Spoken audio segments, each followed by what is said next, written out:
Olá, está começando o Toque de Vida deste domingo, entrevista, informação e reflexão bíblica aqui na sua Ubra TV.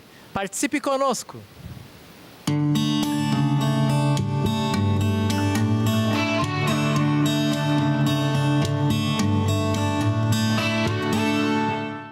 De acordo com a Organização Mundial da Saúde, o Brasil é o país mais ansioso do mundo. Você deve estar pensando, eu sou ansioso, penso antes de falar, me preocupo com o futuro, mas algumas vezes as preocupações corriqueiras se transformam num transtorno, um problema de saúde mental caracterizado por sentimentos de preocupação, ansiedade ou medo que são fortes o suficiente para interferir nas atividades diárias. Estima-se que 2 milhões de brasileiros enfrentam problemas com esse transtorno de ansiedade.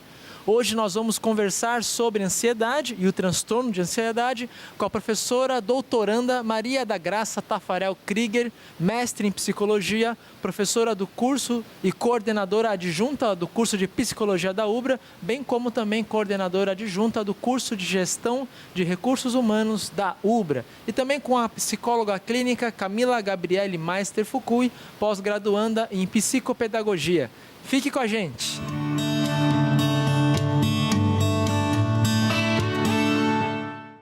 Muito bem, vamos falar sobre ansiedade e transtorno de ansiedade. Quais são as diferenças, as causas e como evitar, com a professora Maria da Graça Tafarel Krieger e também com a psicóloga clínica Camila Meister Gabriele Fukui. Muito obrigado por vocês aceitarem o convite de falar sobre isso, de vencerem talvez a ansiedade de estar aqui diante das câmeras, né? E conseguirem então livremente falar sobre esse tema que acomete mais de 2 milhões de brasileiros diagnosticados. Talvez tem muita gente por aí sem um diagnóstico preciso que sofre desse transtorno. Então, por favor, faça uma saudação inicial para os nossos amigos de casa. Ok, começando agradecendo o convite, é um prazer sempre a gente poder estar participando desses debates, né? E auxiliando sempre que possível nessa temática que é tão importante, né? E tão recorrente no nosso país. Enfim, é sempre um prazer poder falar sobre isso. Prazer estar aqui também, obrigado pelo convite. E a gente espera sanar algumas dúvidas e tirar alguns mitos que falam sobre a ansiedade, né? Nessa conversa que a gente vai ter aqui hoje também. Que bom, vamos começar então com a pergunta básica, né? O que é ansiedade e como diferenciar a ansiedade corriqueira, que a gente de vez em quando tem, com o transtorno de ansiedade? Tá bem, a gente pode dizer que a ansiedade seja um desconforto emocional, né? Que o indivíduo sente sem um motivo aparente, né? Mas que para ele tem um grande significado, né? A tua pergunta é a diferença entre essa ansiedade e esse transtorno de ansiedade, né? A ansiedade é um sentimento que nos faz até produzir. Por exemplo, antes dessa entrevista aqui, dar entrevista ou falar na TV não faz parte do cotidiano, digamos assim, de um professor. Então, é uma situação nova e para que isso aconteça da melhor forma possível, de alguma forma a gente se prepara. Então, causa um desequilíbrio, como diria Piaget, causa uma preparação, enfim, né? Então, não faz parte do meu cotidiano, ele vai me dar um pouquinho de ansiedade para enfrentar a situação. Pode até ser positivo, então. Sempre, sempre. Uma certa dose dessa ansiedade, ela me faz até produzir, porque ela me faz preparar para a situação, né? Agora, o transtorno é como se eu vivesse esse sentimento de desequilíbrio, de insegurança em tempo recorde, em tempo constante, né? Então, isso vai me causar um grande desgaste de energia psicológica, porque eu vou estar sempre nessa sensação de alerta, de insegurança, de proteção, de perigo, né? Até talvez para as pequenas coisas. Para as pequenas, exatamente. Eu não tenho essa medida, né? Ela exagera, ela é o limiar não é algo saudável para mim, né? E acaba por me adoecer por essa exigência de energia psíquica o tempo todo sendo requisitada. E o que talvez causaria, poderia ser uma potencial causa para esse desequilíbrio de uma ansiedade produtiva, né, corriqueira, para daí se transformar num transtorno de ansiedade que domina a vida de uma pessoa, impossibilita ela de viver ou de ter uma qualidade de vida, né? Sei, posso falar? Então, a gente entende, assim, que eu partimos, né, psicólogas e psicoterapeutas, enfim, no sentido de que a gente precisa ter o autoconhecimento. Né? Eu tendo o meu autoconhecimento, sabendo das minhas potencialidades, eu vou ter mais ou menos a minha medida. Por exemplo, quando eu tenho um dia muito agitado ou quando eu loto a minha agenda mais do que eu deveria, né, eu acabo de alguma forma indo contra a minha essência, e se esse ritmo de trabalho e de funções for repetitivo, às vezes ocorrer durante uma semana, um mês, enfim, daqui a pouco eu estou num movimento ansiogênico demais para minha estrutura. Então, eu acho e acredito que o autoconhecimento seja a medida certa, a gente poder dar conta, né? Porque nós todos temos várias personalidades, vários personagens, né? Somos mães, professoras, psicólogas, funcionárias, enfim, uma demanda imensa, né? De atividades que a gente acaba não parando uma para fazer a outra. Né? Elas vão funcionar concomitantemente, exatamente. Então, a gente, de alguma forma, precisa ter uma medida para isso, para que a gente possa lidar de uma forma saudável com todas essas demandas que a contemporaneidade nos cobra, né? E, de alguma forma, a gente vai sendo inserido nelas e, daqui a pouco, eu estou ultrapassando a minha medida. Não sei se tu teria... Isso, acho que a questão da causa é muito isso que a professora falou, né? Não tem uma causa concreta, vamos dizer assim. Exato. São situações em que a gente passa e que elas nos geram essa sensação de ansiedade, que é esse estado de alerta, né? Eu acho que é importante a gente se observar nesse sentido, claro. Né? Passei por uma situação, eu estou me sentindo ansiosa. Que situação que me deixou dessa forma, né? O que aconteceu comigo que eu fiquei nesse estado de alerta que, de repente, me atrapalhou o dia, né? Então, acho que isso é importante também, a gente lembrar que a ansiedade, ela existe no ser humano a vida toda, né? Do ser humano, claro. Agora, a partir do momento que ela começa a atrapalhar as suas atividades, né?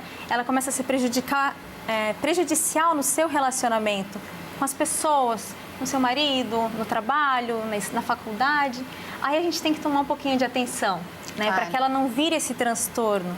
Sim. Então, na questão da causa, a gente pode pensar não em algo concreto, mas em situações que acontecem, e aí como a gente vai identificar isso na gente. Claro, e por isso a importância do autoconhecimento, porque o que pode ser um fator ansiogênico para mim, talvez para ela não o seja. Verdade. Então, por isso que eu não posso dizer, isto causa ansiedade. Vai depender muito do indivíduo, das experiências dele, das relações que ele estabelece com todas as funções que ele exerce, né? De como ele distingue o que faz bem para ele e o que não faz. Então, essas questões todas estão muito atreladas ao autoconhecimento. Não é igual um diagnóstico de gripe, né? Que você isola o vírus. Exatamente. Né? Vai ter muito do pessoal, do indivíduo, de cada um, né?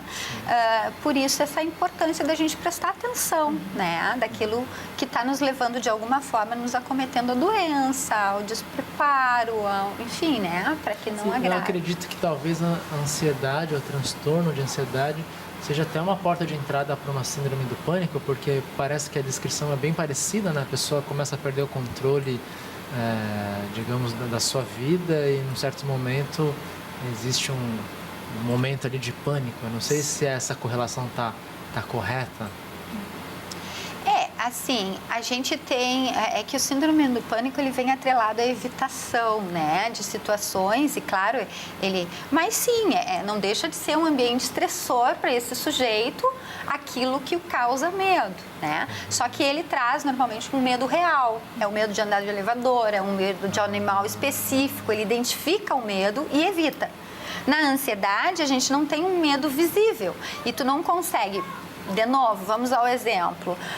Bom, eu vou dar uma entrevista hoje à tarde, ou vou dar aula, né? De uma turma nova, na qual eu não tenho muita proximidade, o novo. Bom, eu Mas o meu medo é do que exatamente? Eu não consigo definir qual é o motivo do meu mal-estar, entende? É uma série de motivos que não são visíveis e que ao mesmo tempo são, né? Então eu posso dizer, bom, nunca dei aula para essa turma, bom, essa matéria talvez eu não seja o meu ponto forte. Tem várias questões que possam, então ele não é um medo visível, um medo palpável, um medo real, né? A gente poderia dizer que é um medo futuro, né? De situações futuras. Então eu me preparo, ou aliás, eu não consigo me preparar para esse futuro que está acontecendo e isso me gera ansiedade, né? Então, talvez assim, um dos sintomas para a pessoa lá em casa, talvez até buscar uma ajuda, é quando a gente passa a ter ansiedade ou medo de coisas que a gente dominava antes. Talvez alguém que joga futebol muito bem, sempre jogou calmo, de repente qualquer jogo ele se sente travado e não consegue ir a campo. Eu não sei se tu concorda comigo, mas eu acho que não é tão simples assim, não é tão positivista e tão determinista dessa forma, né? Porque se ele passou a ter medo ou ficar ansioso para jogar futebol, uma coisa que ele fazia super bem, alguma coisa ocorreu para que esse medo se instaurasse aí. Eu diria que a gente tem que começar a se preocupar quando em qualquer situação eu fico extremamente ansioso, né? E talvez isso comece a me prejudicar de alguma forma, né? Eu estou sempre em estado de alerta, eu estou sempre preocupado com alguma coisa, eu estou sempre em constante preparo e, enfim, né? É aquele desgaste que eu falava anteriormente, que ele está sempre ativado, né? Eu nunca consigo relaxar em pensar em alguma coisa. Não, se eu vou sair, puxa vida, como é que eu vou? Que roupa eu vou? Será que vão gostar do lugar do jeito que eu... Entende? Eu super estimulo uma situação básica. Então, isso é preocupante. Isso é um sinal de que eu tenho que começar a prestar atenção por que as coisas estão me tirando, me desorganizando, coisas muito corriqueiras, né? Eu acho que outros sinais também da ansiedade, além dessa desorganização prejudicial, né, no nosso dia a dia, que acaba prejudicando, nós temos alguns sintomas que são somáticos, né, que aparecem no corpo. Então, tremores de mãos, sudorese, né, taquicardia, insônia, muitas vezes, podem ser sinais da ansiedade no corpo, né? E tem os sintomas também que são psíquicos, que aí é a questão dos pensamentos, né? Por exemplo, a gente acaba se achando muito impotente diante das situações, né? Eu penso, eu não vou conseguir resolver tal situação no meu trabalho, ou com os meus filhos, ou não vou conseguir resolver as coisas na minha casa. Então, quando esses pensamentos se tornam tão frequentes, pensando no futuro sempre, né? De não vou conseguir fazer, ou eu sou incapaz de fazer, isso vai me gerando uma ansiedade que às vezes até paralisa. Então, só de pensar no futuro que eu não vou conseguir, aquilo realmente me impede de que me trava. Eu fico tão preocupado com isso que eu esqueço de, não, peraí, vamos me organizar. A gente esquece, na verdade, que são pensamentos, que não é a realidade, né? E eles tomam uma proporção que nos abalam e nos deixam, às vezes, inertes frente a algumas situações. E uma pessoa que sofre do transtorno ou talvez julgue sofrer, né? Ela pode buscar ajuda em quais profissionais, né? A gente vai entrar, talvez, na polêmica mais tarde sobre se um coach, que é aquele mentor, poderia tratar de um transtorno de ansiedade, né? Mas que eu sofro de ansiedade ou isso está me prejudicando, eu posso buscar ajuda em quais profissionais da saúde? Aonde? A gente tem o transtorno de ansiedade, uma questão de saúde. Então, o ideal é que você busque num profissional da saúde, né? Psicólogos, psiquiatras fazem parte desse quadro, porque eles que vão utilizar as técnicas, os métodos adequados para esse transtorno, né? Sim. Cromoterapia, essas medicinas alternativas talvez não sejam indicadas para quem sofre de um transtorno, né? Eu acho que assim, tudo auxilia no sentido de a pessoa conseguir trabalhar o seu autoconhecimento, a sua tranquilidade, enfim. Mas eu preciso saber a essência disso, né? Eu preciso fazer uma retrospectiva ou avaliar, dependendo da linha teórica que se for abordar, mas ou avaliar os meus pensamentos equivocados, a minha crença central sobre mim mesmo, para poder entender por que eu estou produzindo, né, esse grau de ansiedade que às vezes até chega a impedir que eu avance ou que eu faça determinadas coisas. Então, eu acho que para esse tipo de atendimento, né, para esse tipo de descoberta, enfim, autoconhecimento, é a psicologia, né, ou um psiquiatra, enfim, né, para que possa realmente dar conta dessa demanda. E né? o curso de psicologia da UBRA tem a multiclínica, né? Que Sim, nós temos esse atendimento. Exato, nós temos a multiclínica que atende, né, não só os estudantes da universidade, mas também a comunidade. Né? E funciona também como um espaço de troca acadêmica, né? Porque são alunos supervisionados pelos professores, o que torna o preço da consulta bem mais acessível, né? E, enfim, eu acho que é sempre interessante que a gente busque essa ajuda o mais rápido possível, né? Porque mais fácil fica da gente entender esse processo que a gente vivencia, né? Sim. E geralmente a consulta funciona de que forma, né? Assim, a pessoa, ela chega, ela vai conversar com o psicólogo, quanto tempo mais ou menos dura, né? Porque tem muita gente em casa, às vezes, que tem aquele preconceito, até o medo, né? Eu vou lá, vou ficar a tarde inteira, ou vai me perguntar segredos que eu não quero falar, né? Como que a pessoa lá em casa pode se sentir bem à vontade para ir numa clínica ou na multiclínica aqui da UBRA para falar do seu transtorno, ouvir, aprender a lidar com isso também? Eu costumo dizer para os meus alunos que a psicologia ela trata da saúde, não da doença, né? Então é isso, assim, é a busca pela saúde e é a busca de retomar alguns conceitos, alguns pensamentos equivocados que de alguma forma estão atingindo a tua saúde, né? Quando a doença está instaurada, aí tu precisa entrar com o fármaco, né? Com coisas mais sérias, intervenções mais graves e mais profundas. Então, essa ideia equivocada de que, e a gente escuta no senso comum muito, eu não sou louco para ir num psicólogo, é justamente ao contrário, a gente vai trabalhar essa questão da saúde, a minha capacidade, né?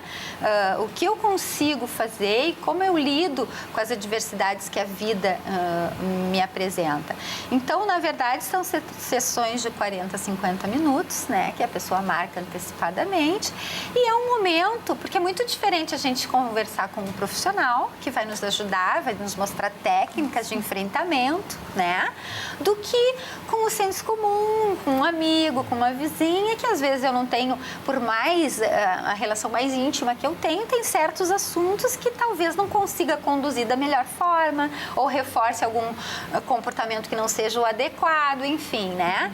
A ciência da psicologia, e agora puxando para nós, claro que é a nossa área, mas ela nos possibilita essa neutralidade, né? A gente vai utilizar as nossas ferramentas para auxiliar nesse sujeito a lidar com as demandas que ele trouxer. Não é as que eu acho que ele tenha, é que ele quer e que ele está sendo incomodado pela situação. E aí a gente vai em conjunto, né, utilizar as melhores técnicas, as melhores intervenções possíveis para que ele consiga retomar, né, a sua vida. É importante lembrar que a psicoterapia é uma construção em conjunto, né? Sempre. Porque o psicólogo ele não vai emitir julgamentos, não deve emitir julgamentos sobre a sua situação ou te dar conselhos do tipo, não, você vai ter que se separar, ou não, você tem que procurar uma nova profissão, né? O psicólogo não atua desse jeito. Então, acho que muitas pessoas têm esse receio. Eu vou no psicólogo e ele vai mudar totalmente o meu ponto de vista, porque ele vai dizer para eu fazer isso, isso e aquilo.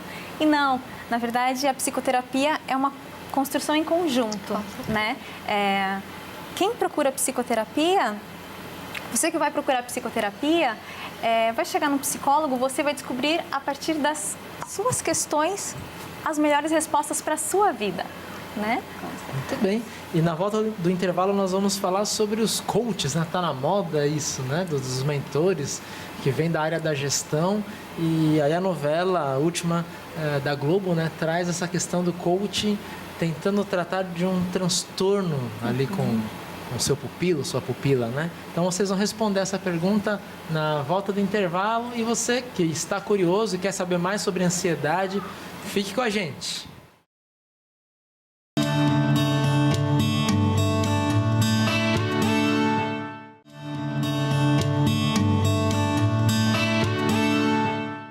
Muito bem, vamos voltar a falar sobre transtorno de ansiedade. A pergunta que a doutora Camila e também a doutora Maria ficaram de responder é se um coach, um mentor, né, alguém que supervisiona ou ajuda uma pessoa na sua carreira, se essa pessoa que é mentora pode realmente tratar de transtornos de ansiedade ou qualquer outro transtorno diagnosticável, né, por um psicólogo ou psiquiatra? Bom, eu acho relevante que a gente pense até na própria palavra coach, né? Vem do treinador, um treinador, né? Não funciona? Funciona, claro, funciona. Se eu preciso me adaptar a falar em público, se eu preciso, enfim, uma série de atividades que eu preciso realizar, sempre que eu tenha alguém me auxiliando, me orientando, ok, né? Mas a partir do momento que eu quiser entender qual o porquê deste meu medo de falar em público, enfim, por que isso se instaurou em mim, aí eu preciso, né, alguém da área, né, que entenda todos esses processos mentais e psicológicos, enfim, que consiga fazer uma releitura dessa minha aversão a determinadas coisas e situações, né, e que eu consiga, então, analisar um pouco mais a fundo esse processo todo, como eu cheguei a me constituir do jeito que eu me apresento hoje, né. Então, nesse sentido, um coach não dá conta dessa demanda, ainda mais do transtorno desse tipo no qual a novela, enfim, refere, né? Sim. Então, aliás, o psicólogo estuda 5, 6 anos justamente para ter todo o gabarito e o instrumento para lidar com situações de transtornos assim, né? Então, o coach é para uma área específica, geralmente da carreira ou da vida pessoal. Exato, mais para as né? questões laborais, mais para as questões do cotidiano, né? De te auxiliar no sentido de como te portar em determinados eventos ou determinadas situações, né? Mas sempre que a gente quiser analisar isso de forma mais profunda ou precisar que seja retomada algumas questões muito sérias das nossas vivências, aí esse profissional realmente não dá conta disso, né? Não tem... No ambiente corporativo, né? A professora Maria, você dá aula no curso de gestão de pessoas, de RH, né? Imagino que seja parte de alguma das matérias a questão da ansiedade no mundo corporativo, Sim, a gente na universidade, tem né? a disciplina de tópicos comportamentais nas organizações e também gestão de pessoas, né? Assim como a psicologia também dá conta da psicologia organizacional, né? Que é bem isso, né? Que tu consegue de alguma forma tentar entender o clima organizacional, as questões das chefias, né? Então, mais ou menos tu trabalha com os alunos essa questão assim de trabalho mesmo, até porque o conceito de trabalho na contemporaneidade é completamente diferente do que a gente tinha 30, 40 anos atrás, né? A gente tinha muito especificamente trabalhar em virtude de sustento familiar. Hoje vai muito além disso, tu trabalha sim para ter o teu ganho, mas para te realizar como pessoa, enfim. Então, o emocional está muito envolvido, né? E é muito comum hoje as pessoas resolverem chegar no meio do caminho e trocar o emprego, porque aquilo não é o que ele imagina que seja bom, que seja construtivo para a vida dele, né? Então, essa questão de trabalhar tem uma outra conotação na contemporaneidade, né? Então, por isso, esse olhar tão atento para esse ambiente organizacional, para a saúde do trabalhador, para a qualidade de vida no trabalho. Isso são assuntos de muita relevância na atualidade, né? Porque as pessoas... E também a forma de trabalhar se modificou, né? Hoje, às vezes, a gente trabalha muito mais, não só no local de trabalho, mas também fora dele. Enfim, a gente está sempre conectado, né? Ou em casa. Então, a demanda também aumentou, né? Esse discurso recorrente de que tu tem que estar sempre te capacitando, que tu precisa estar sempre buscando novo. Então, tudo isso são fatores que, de alguma forma, contribuem para a ansiedade do sujeito. Então, a gente precisa olhar para isso. Camila, você lida também com o teatro, né, terapêutico com os jovens e na comunidade Guajuviras, numa escola, né? E você alia ali o trabalho psicológico pelo drama, né, pelo teatro, mas também com a vivência religiosa, né? Você é membro da Igreja Luterana aqui da Capela Universitária. Eu gostaria que você falasse um pouco sobre isso. Qual o efeito religioso unido à terapêutica psicológica na vida de jovens que sofrem com transtorno de ansiedade ou com outros problemas também da ordem psicológica? A gente parte dessa ideia que a professora comentou, do autoconhecimento, né? Então, a psicologia ela vai trazer isso mais precisamente, para você conseguir o seu autoconhecimento.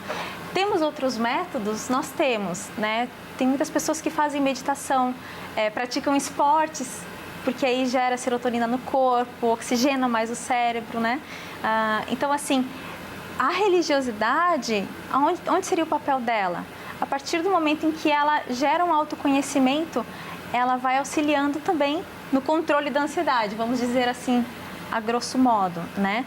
Porque quando você vai no culto, você ouve questões que você fica se questionando. Isso sim pode acalmar você, né? Então, nas crianças, na questão dos adolescentes, como que a religiosidade pode auxiliar?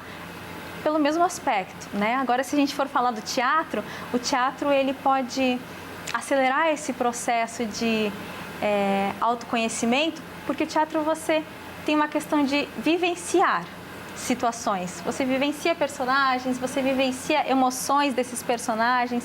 Então, querendo ou não, o teatro acaba sendo uma experiência também, né? E quando você tem diversas experiências, você tem conhecimento de inúmeras formas de agir diante uma situação, né? E a ansiedade tem essa questão de eu não sei como eu vou agir diante dessa situação ou de uma situação que está por vir, né? O teatro pode contribuir nesse aspecto também. Não sei se eu respondi a pergunta. Eu imagino que as crianças de uma comunidade mais carente sofram mais na pele a questão da ansiedade, de outros transtornos, né? Porque elas estão ali num meio, muitas vezes, muito violento de desestrutura familiar, né?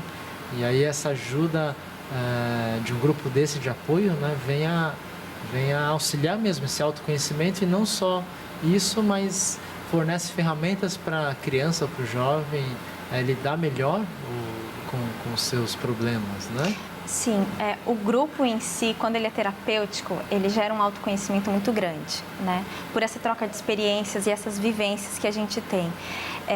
Em crianças ou em adolescentes que sofrem com questões de abandono dos pais ou falta da necessidade mais básica do ser humano, alimento, né? Eu não tenho o que comer. Então, às vezes, como que eu vou lidar com essas situações, né? O teatro acaba sendo um espaço onde elas podem colocar todos esses pensamentos, essas angústias para fora, né? E isso ajuda reduz também a ansiedade.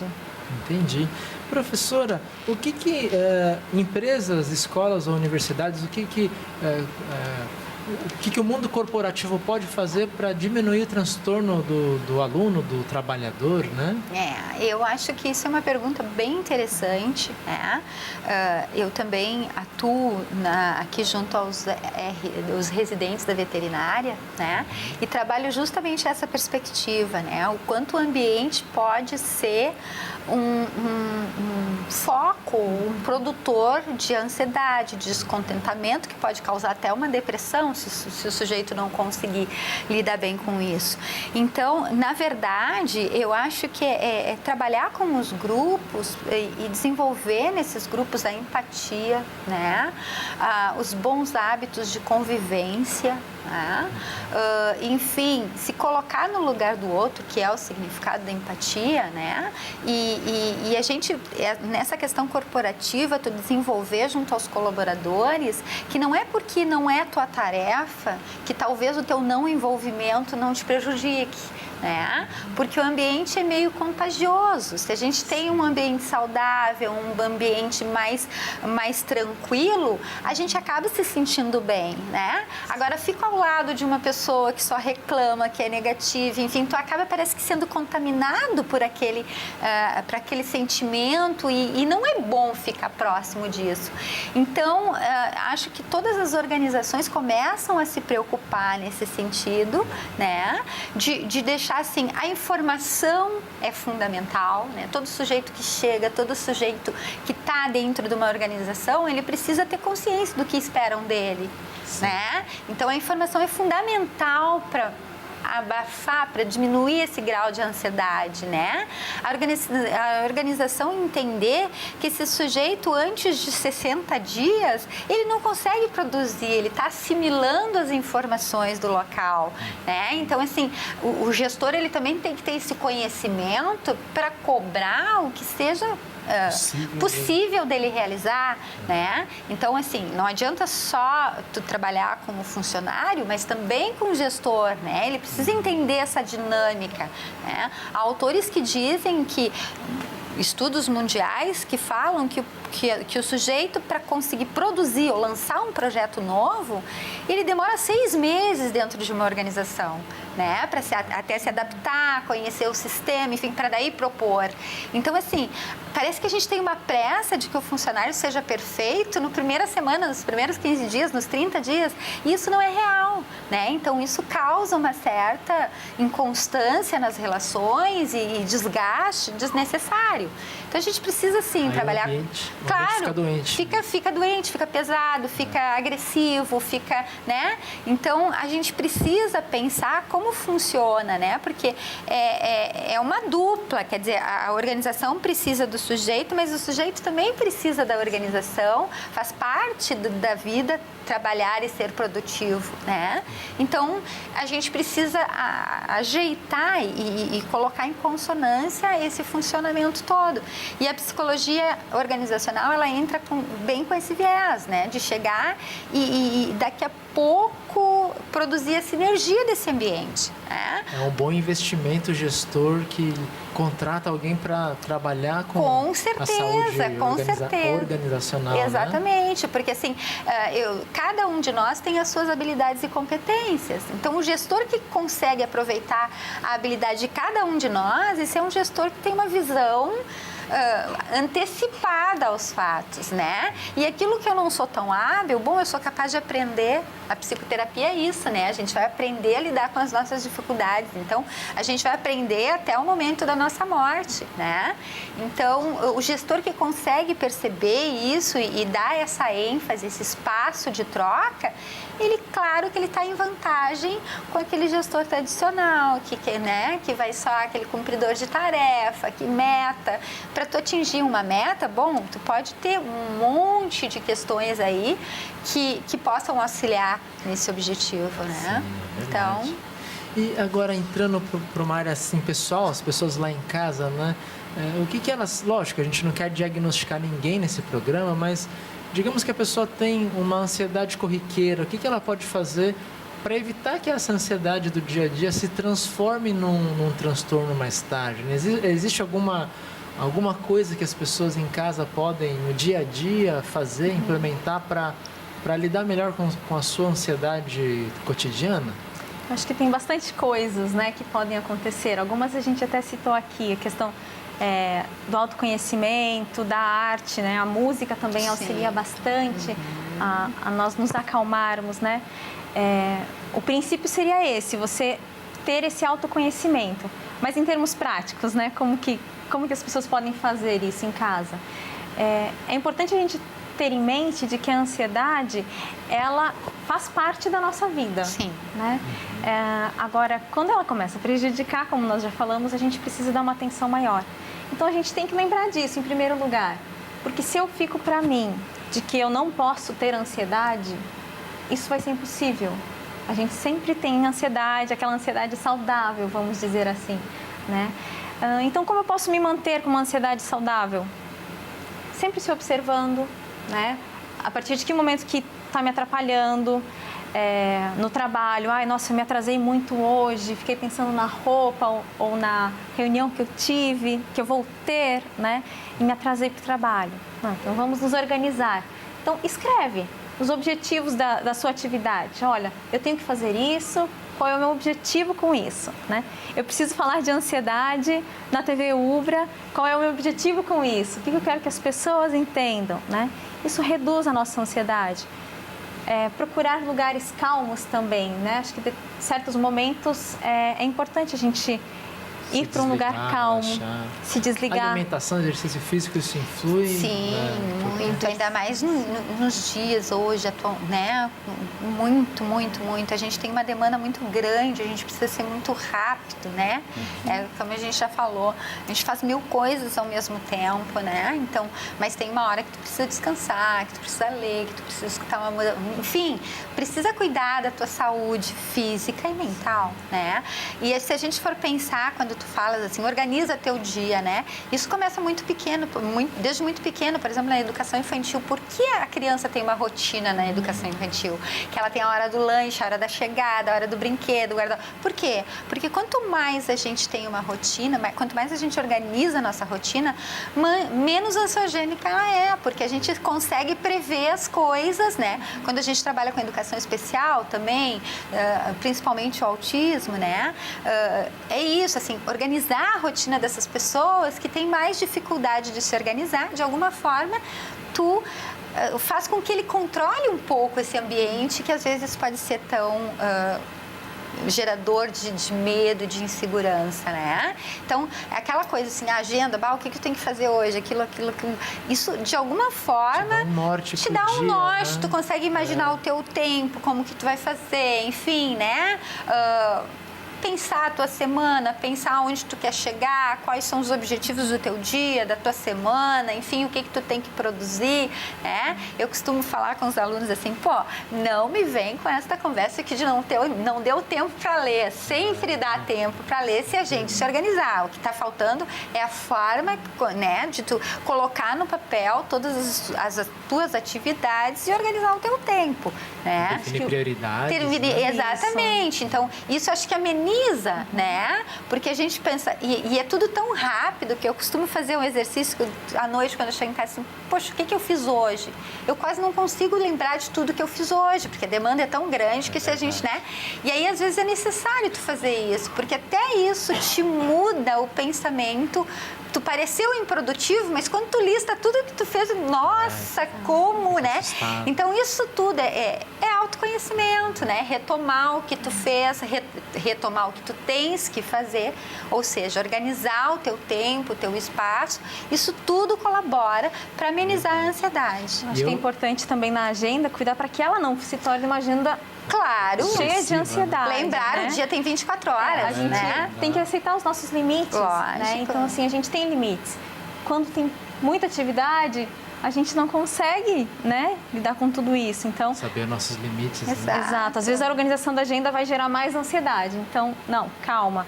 Vamos colocar na agenda o que de fato eu consigo, o que eu dou conta. Né? E sempre que possível intercalar, né? Muito trabalho, com uma horinha de descanso, saída para um cafezinho, respirar um pouquinho, voltar. Uma atividade física. Exatamente, entre uma coisa e outra, uma atividade diversificada. Muito bem, e eu agradeço vocês, né, por terem planejado a agenda de hoje, incluída essa entrevista, e certamente não foi só vir aqui o trabalho, mas toda a preparação anterior. E gostaria que vocês dessem uma saudação final para os nossos amigos e ouvintes, né? Até divulgando o trabalho de vocês, onde vocês têm a clínica para atendimento, né? Porque certamente muitos aí estão buscando uma orientação profissional e poderiam, então, em vocês encontrar essa ajuda profissional também, tá bom? Por favor, o espaço é de vocês.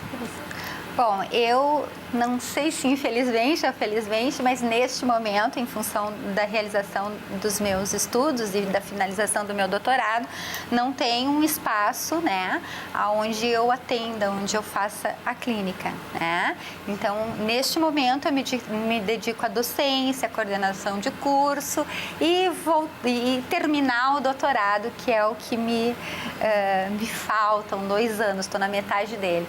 Então, eu não tenho um espaço de atendimento formal, um consultório, mas a gente acaba trabalhando, né? Que nem na veterinária, na pedagogia, na psicologia, enfim, exercendo e ajudando aos alunos e talvez aos colegas algumas vezes a organizar suas agendas, né? Até supervisionando a multiclínica, alguns alunos, sim, né? Sim, E agora meu trabalho muito voltado para a aprendizagem, então tanto organizacional quanto as disciplinas que eu trabalho também voltadas para aprendizagem, né? Psicologia escolar, psicologia da aprendizagem. Então, enfim, é a área que eu gosto, que eu desenvolvo e que eu faço as pesquisas, acabo me envolvendo com isso. Mas era isso, quero agradecer a oportunidade da gente sempre poder falar sobre, né, aquilo que a gente estuda e se debruça em vir e poder compartilhar. É sempre muito bom, agradeço o convite. Obrigado por ter vindo, professora. Obrigada. Eu estou atendendo agora num espaço que é aqui no centro de Canoas, na Inconfidência, né?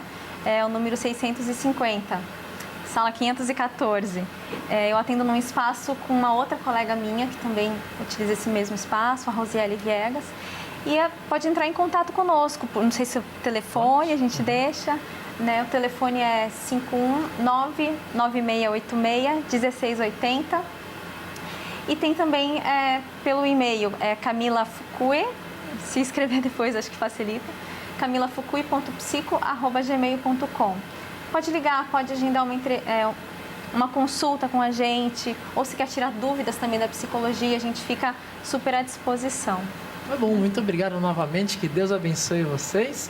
E você que está nos assistindo, por favor, envie sua sugestão, suas dúvidas para o e-mail pastoral@ubra.br. O nosso abraço e convidamos que você permaneça com a gente, que no terceiro bloco nós vamos falar sobre ansiedade do ponto de vista de Deus. Deus tem uma palavra para você, portanto fique aí para oração, meditação e leitura bíblica.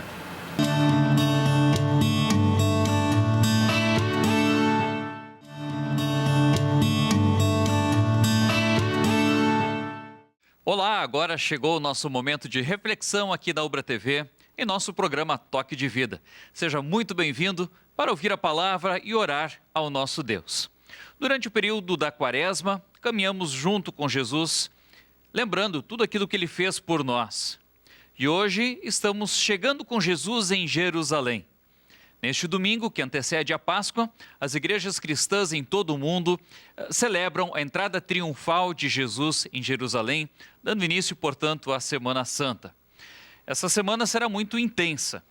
Vamos relembrar a última ceia de Jesus com seus discípulos, todo o sofrimento e morte de Jesus Cristo, mas, é claro, no domingo cedo, vamos todos celebrar juntos a ressurreição de Cristo, a vitória sobre a morte.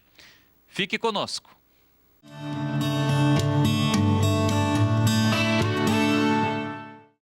O salmo previsto para este domingo é o Salmo 118, a partir do versículo 19, e é impressionante a riqueza de detalhes deste salmo escrito tantos anos antes da vinda de Cristo, quando ele então cumpre também esta palavra no dia de domingo, assim chamado Domingo de Ramos. Se não, vejamos. Então, versículo 19, essa leitura na nova tradução da linguagem de hoje. Abram os portões do templo para mim, eu entrarei e louvarei o Senhor. Este é o portão do Senhor, somente os que lhe obedecem podem entrar por ele. Ó Deus, eu te louvo porque me escutaste e me deste a vitória. A pedra que os construtores rejeitaram veio a ser a mais importante de todas. Isso foi feito pelo Senhor e é uma coisa maravilhosa. Este é o dia da vitória de Deus, o Senhor. Que seja para nós um dia de felicidade e alegria. Salva-nos, ó Senhor, salva-nos, dá-nos prosperidade, ó Deus. Que Deus abençoe aquele que vem em nome de Deus, o Senhor. Daqui do templo do Senhor, nós abençoamos todos vocês. O Senhor é Deus, Ele é a nossa luz.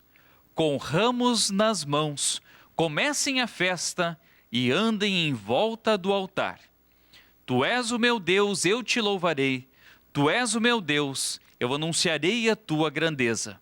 Deem graças a Deus o Senhor, porque Ele é bom e porque o seu amor dura para sempre. Glória ao Pai, e ao Filho e ao Espírito Santo, como era no princípio e agora é e por todo sempre há de ser. Amém. Desde a criação do mundo, Deus nunca mudou de lado. Morreu por nós numa cruz para pagar nossos pecados. Fortalece, Pai eterno, a fé em teu evangelho.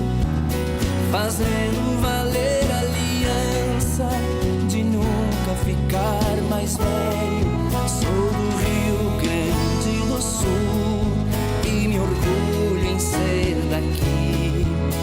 Convido você, parceiro, a ler o Salmo de Davi. Vem conhecer esse Deus que lhe tira da prisão, sentir o Espírito Santo agir em teu coração. Pai, Filho e Espírito Santo, unidos os três num só, protegei o nosso estado para ser grande e melhor.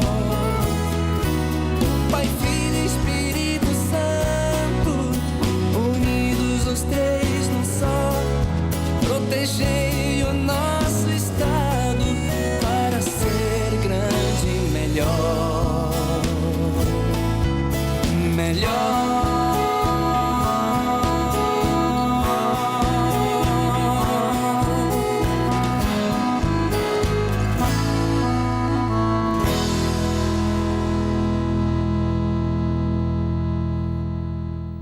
Vamos agora ouvir a leitura do Evangelho deste domingo, registrado no Evangelho de Marcos, capítulo 11, versículos 1 a 10, onde diz: Quando Jesus e os discípulos estavam chegando a Jerusalém, foram até o Monte das Oliveiras, que fica perto dos povoados de Betfagé e Betânia. Então Jesus enviou 2 discípulos na frente, com a seguinte ordem: Vão até o povoado que fica ali adiante. Logo que vocês entrarem lá, encontrarão preso um jumentinho que ainda não foi montado. Desamarrem o animal e o tragam aqui. E se alguém perguntar por que vocês estão fazendo isso, digam que o mestre precisa dele, mas o devolverá logo. Eles foram e acharam um jumentinho na rua, amarrado perto da porta de uma casa. E quando estavam desamarrando o animal, algumas pessoas que estavam ali perguntaram: O que é que vocês estão fazendo? Por que estão desamarrando o jumentinho? E eles responderam como Jesus havia mandado. E então aquelas pessoas deixaram que os 2 discípulos levassem o animal. Eles levaram o jumentinho a Jesus e puseram as suas capas sobre o animal. E em seguida, Jesus o montou. Muitas pessoas estenderam suas capas no caminho e outras espalharam no caminho ramos que tinham cortado nos campos. Tanto os que iam na frente como os que vinham atrás começaram a gritar: Hosana a Deus! Que Deus abençoe aquele que vem em nome do Senhor. Que Deus abençoe o reino de Davi, o nosso Pai, o reino que está vindo. Hosana a Deus nas alturas do céu. Jesus entrou em Jerusalém, foi até o templo e olhou tudo ao redor. Mas, como já era tarde, foi para o povoado de Betânia com os 12 discípulos. Não há país que não queira ser governado por um bom governo. Melhor ainda, quando o representante deste país orgulha a todos por sua capacidade de governar, satisfazendo as necessidades da população. A realidade, entretanto, nós conhecemos muito bem. As pesquisas demonstram em todo o mundo o quanto que os países andam insatisfeitos com seus governos, independente de quem seja, um presidente, um monarca, um ministro, um comandante, um juiz ou mesmo um religioso. No tempo do Antigo Testamento, nós vemos o povo sendo governado por juízes. Então o povo de Deus pede um rei, assim como os outros povos também tinham para governar. Deus então concedeu essa chance. Qual foi o primeiro rei de Israel, ungido por Samuel? Saul. E o que aconteceu? Assim como os juízes, os reis nomeados pelo próprio Deus se desviavam, não necessariamente de suas funções administrativas, mas daquilo que realmente importava para Deus, que o adorasse e seguisse os seus mandamentos, fossem sábios, em que pela retidão fosse um exemplo para o povo e abençoados por Deus. Aconteceu que rei após rei começavam a adorar outros deuses, ou então se achavam autossuficientes, todo-poderosos, e o que acontecia na sequência? era a ruína. Deus ficava irado e os tirava do trono e colocava um outro rei no lugar. E assim consecutivamente, um após o outro. A nação clama por um rei justo, um rei bom, um rei que conhece as necessidades do povo, um rei que promova a paz e a justiça. Eis que então agora aparece Jesus na história. E o que ele fazia? Muitos milagres, curava doentes, dava alimento. A sua fala encantava a todos. Ah, mas é claro, é ele que deve ser o nosso novo rei. Ele é tão bom. Aliás, o próprio Deus prometeu que enviaria o Rei dos Reis. Então, se ele é o Filho de Deus, só pode ser ele. Finalmente vamos ser um rei bom. É isso que o povo festeja quando Jesus entra em Jerusalém, louvando, exaltando a Jesus. Mas, na verdade, o povo não estava entendendo direito tudo aquilo que Jesus dizia, os seus ensinamentos, e também aquilo que os profetas estavam falando. Nem mesmo os discípulos estavam entendendo direito. Jesus não veio para ser um governador político, terreno. Ele veio para governar os céus e a terra. Veio para reinar nos nossos corações. Veio para nos dar algo que ninguém no mundo, nem o melhor presidente ou rei do mundo pode dar, a não ser o próprio Deus Criador, que é a salvação da humanidade. E de que forma que ele nos salva? Ele nos salva dando a sua vida. Jesus, o Filho de Deus, foi humilde. Um Deus que se fez menino, se fez ser humano, que se identifica conosco, sentindo na pele tudo que nós sentimos.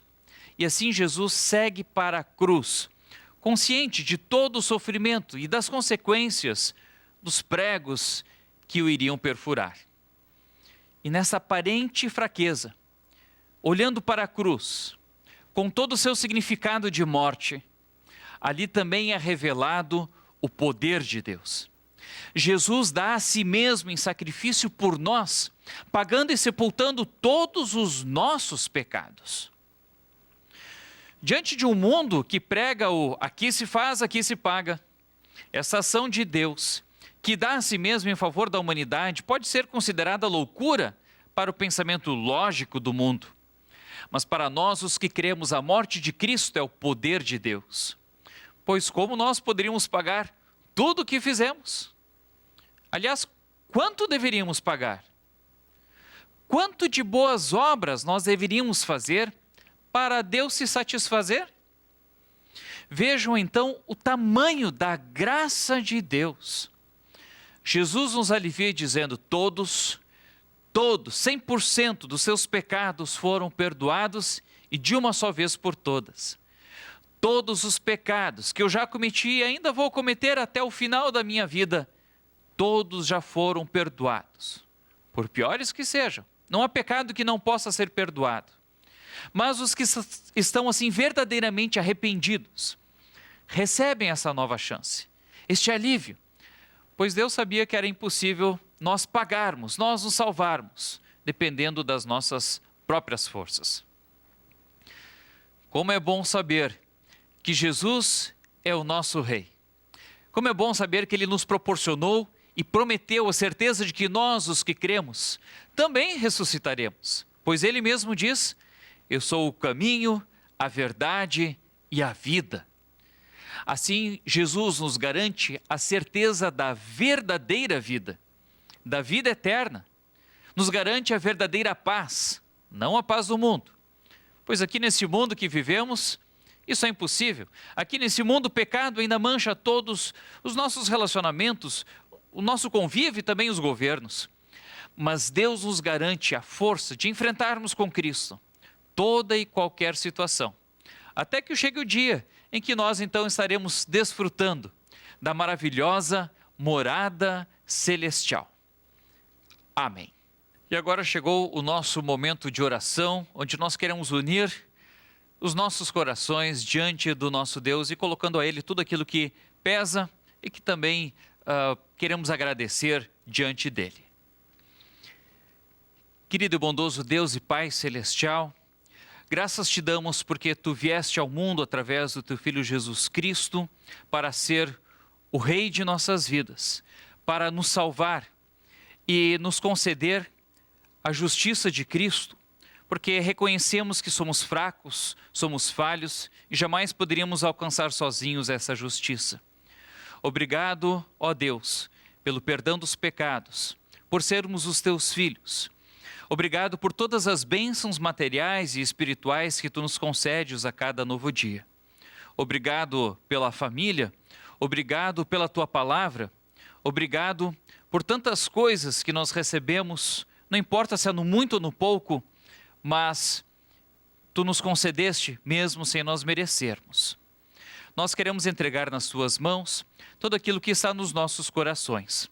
Com certeza muitos com vários pedidos, com situações que os estão angustiando, tirando o seu sono, momentos talvez de medo, momentos de inquietação, mas que tu possas assim conceder a cada um deles aquilo que eles estão pedindo, amenizando e confortando os seus corações.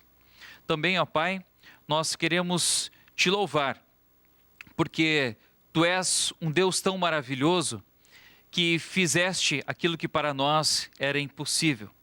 Abençoe a cada um que está nos assistindo nesse momento, a cada família, os concedendo ricas bênçãos celestiais. Tudo isso nós te pedimos em nome de Cristo, nosso Salvador. Amém.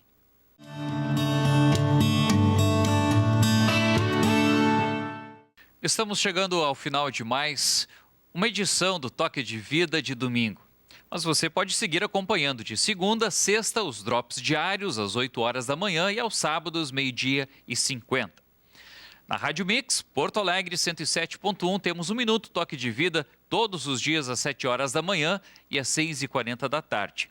E se você quer receber nossas mensagens semanais via e-mail, escreva para pastoral@ubra.br e nós assim incluiremos esse seu e-mail na nossa lista de distribuição. E se você quer conhecer mais a Igreja Luterana, acesse o site www.ielb.org.br. Lá você também poderá encontrar a Igreja Luterana mais próxima da sua casa. Até nesse sentido, programe-se, quem sabe, para estar numa igreja no próximo domingo, domingo de Páscoa, para celebrar a ressurreição de Cristo e a passagem da morte para a vida. Como sugestão, eu convido você a conhecer a Capela Universitária, que fica aqui no campus da Ubra de Canoas, que realiza os seus cultos todos os domingos de manhã às 10 horas. E nesse domingo de Páscoa, nós vamos ter também um momento especial de escola bíblica para as crianças, assim como temos em todos os domingos, mas nesse será especial, porque as crianças estarão realizando e confeccionando uma linda lembrança durante a oficina de Páscoa, que será oferecida durante o culto. Bom, nosso programa Toque de Vida está chegando ao fim. Nós queremos pronunciar agora a todos a bênção de Deus. O Senhor te abençoe e te guarde. O Senhor faça resplandecer o seu rosto sobre ti e tenha misericórdia de ti. O Senhor sobre ti levante o seu rosto e te dê a sua paz. Amém. Um grande abraço e aproveite bem este domingo. Tchau, tchau.